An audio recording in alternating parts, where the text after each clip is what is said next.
জীবনে অনেক সময় আমরা এটা দেখে থাকি যে আগামী প্রজন্ম সেই কাজটি করে যেটা তার পূর্ববর্তী প্রজন্ম করে গেছেন।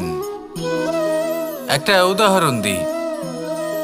তাহলে দেখুন, একদিকে আছে মাতা পিতা যারা আজীবন সংঘর্ষ করেছেন ধন অর্জন করার জন্য। তারপর তারই সন্তান তার সাথেই লড়াই করে তার থেকে সমস্ত সম্পত্তি ছিনিয়ে নিল। তারপরে যত সময় অতিবাহিত হয় সেই সন্তানের সাথেও সেই একই ক্রিয়া ঘটতে থাকে। তার সন্তান তার সমস্ত সম্পত্তি ছিনিয়ে নেয়। তাহলে এমন কি সঞ্চয় করবেন যা পরবর্তী প্রজন্মকে দিয়ে যেতে পারেন সেই বিষয়ে ভাবুন। ভেবে দেখুন, এই যে ধন সঞ্চয় আপনি করছেন এর আসলে লাভ কি?